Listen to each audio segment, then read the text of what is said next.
Hello everyone, Flaming Shark back with the best video ever! RWBY, World of Remnant 1 for Volume 3. That's right, Volume 3 is here! Oh my god, this is awesome. I actually just had a big meal where I ate way too much. Oh, way too much. It was really good, but way too much. So I'm really full. I had a mint, and I laid down, and I checked to see if the World of Remnant teaser... I keep calling them teasers and trailers, but they're really not. They're kind of their own thing. I guess they kind of... This one in particular is really going to act as a trailer. I don't know what it's about. It doesn't have a title. It's just being titled as RWBY Volume 3 World of Remnant 1. I don't know what it's about. I've talked about with Volume 3, I'm looking forward to hopefully getting the Vytal tournament. I want that this season. They built it up to the point to where it kind of has to be this season. Yeah, and then obviously I think the big plan is really we're going to start to see how it unfolds towards the end of the season probably. So everything's legit. So this should be awesome. I can't wait to get started. I think this will be awesome. I don't know what we're doing the World of Remnant on. Obviously, the first four were... This is not in order. I think this was the order, but Dust, Kingdoms, Grimm, and Aura. Yeah, we already did Kingdoms, so... What could we do? I don't know. I feel like that kind of covers most of our bases. I felt like the three they needed to do... we need world building on Kingdoms, on Dust, and on Aura, and they did all those. And then Grimm... worked two. I guess they could do one on the academies. They've mentioned the academies and stuff, but they never really went in depth on the Huntsman academies, so maybe we'll get a World of Remnant on the academies? Maybe? That's going to be my prediction, and that's because we're going to be seeing a lot of people from all the different academies. Although that seems a little too Kingdom-like, but let's just get straight into it. RWBY, the Volume 3 World of Remnant 1, which, again, I don't know if it has a name or not, but whatever. We'll commence in 3, 2, 1, and play.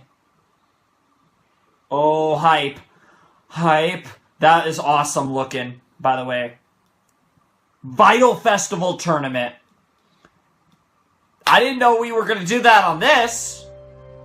This should be epic. It all began, as most things do, Ozpin. With war.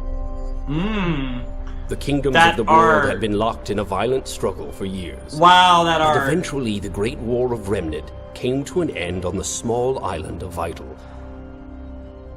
It was here that humanity's leaders chose peace over bloodshed and constructed the future of modern society, establishing new laws, so that's where the name comes academies, and new traditions.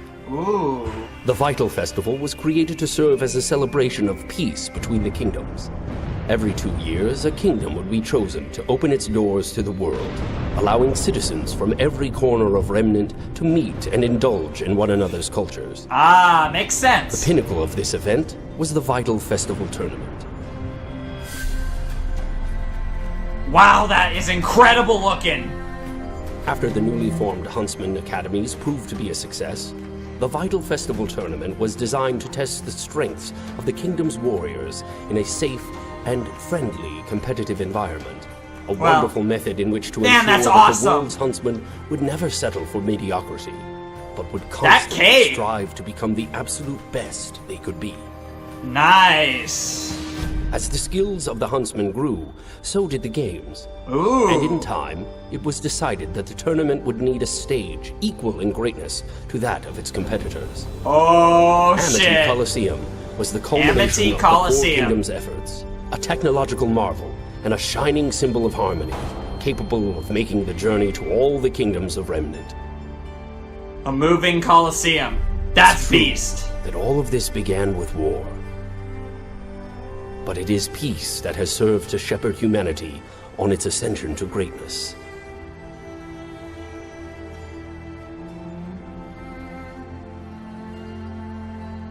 Yeah, I know it's lagging just a tiny bit there, but it didn't affect it at all. May we never stray from that path.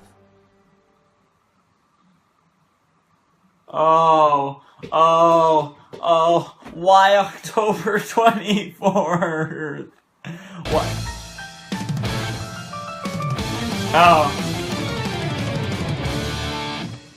Fair enough. The big three, as Red versus Blue, RWBY, or actually it was RWBY, Red versus Blue, and X-Ray and Vav. Now, I would normally say, oh, well, that's because we were watching a RWBY-based video, but it's worth noting that was the Rooster Teeth animation, ending, or credit. So, the fact that RWBY, this show that's been around for a couple of years and is only in its third season, shows up before Red vs. Blue, which was the staple of Rooster Teeth forever, says a lot. And I think, it's a perfect storm of, Montium's passing, Volume 2 success, this, people like me, who, because of the passing of Mr.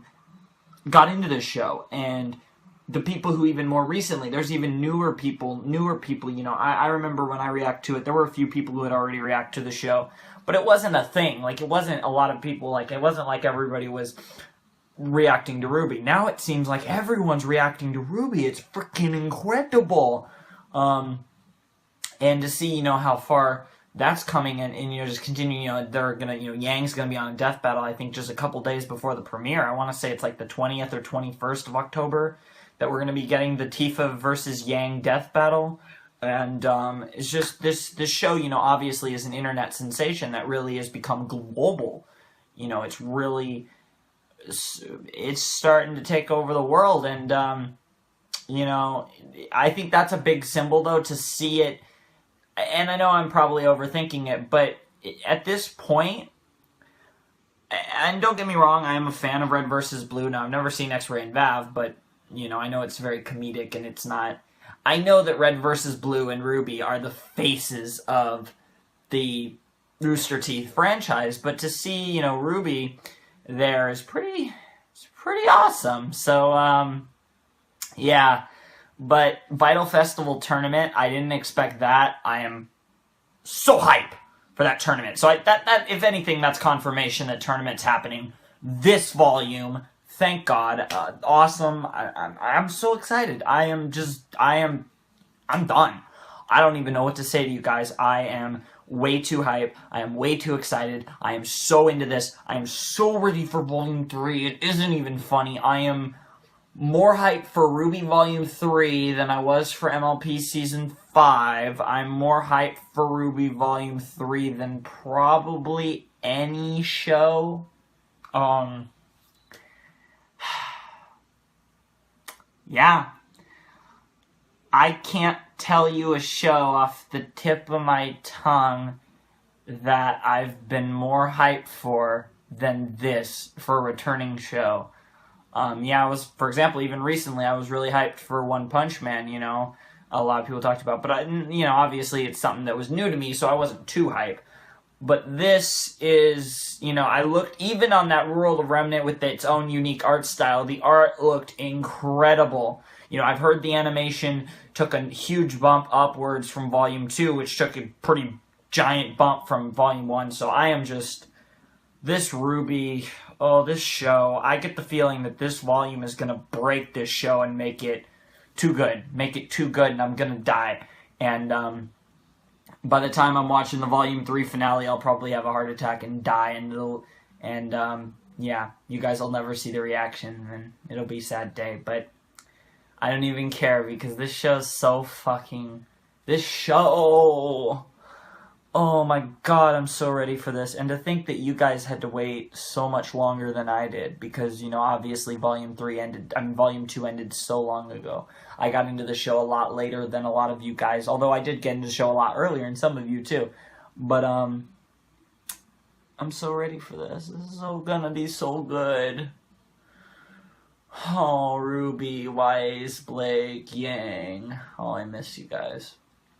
Seriously, though, if we want to talk about who's going to win this tournament, I'm assuming it's one-on-one individual fighting.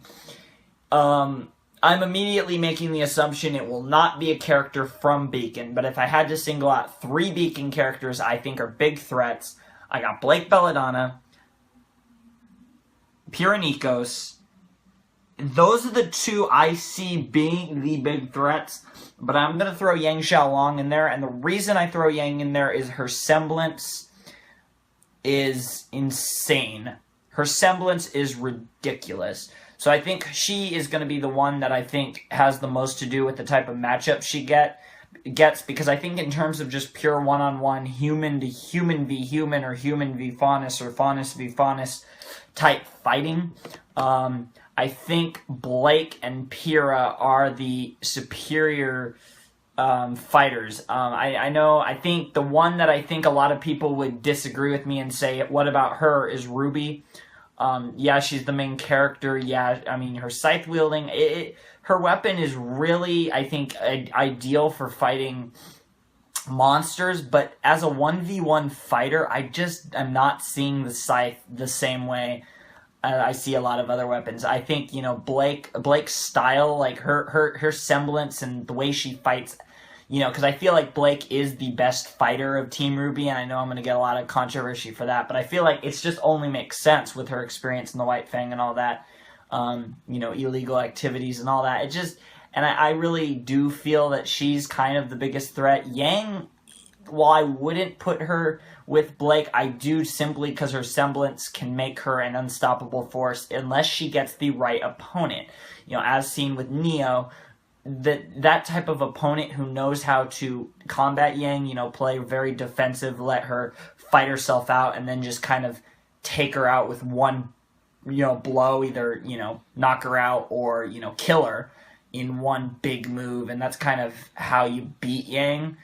You know, I think it'll be interesting to see. And then Pyrrha is just the monster. Pyrrha is the best in Beacon, no doubt there, at least among first years.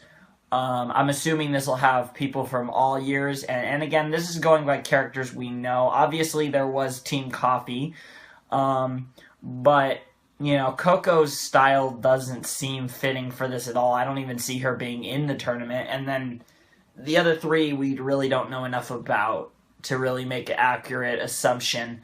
You guys could be saying Sun Wukong, and I definitely would agree that Sun Wukong is probably going to go far in this tournament, or, again, it depends on how they do it and whatever. Sun Wukong definitely is a crazy fighter.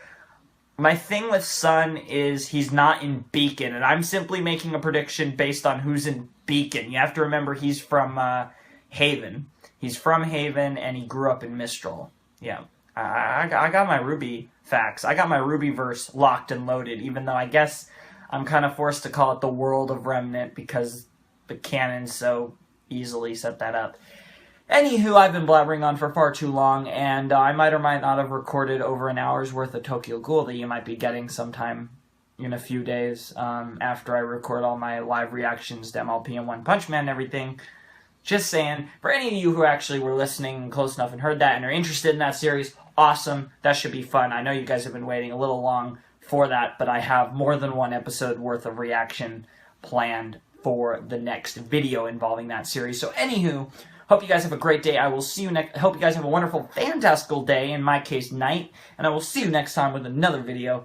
RWBY Volume 3 hype is getting insane. I'm going to be watching reactions to this all day, every day. So yeah, that's all I got. So anyway, Flaming Shark signing out. Hope you guys have a great day. I'll see you next time with another video. Thanks for watching. Peace.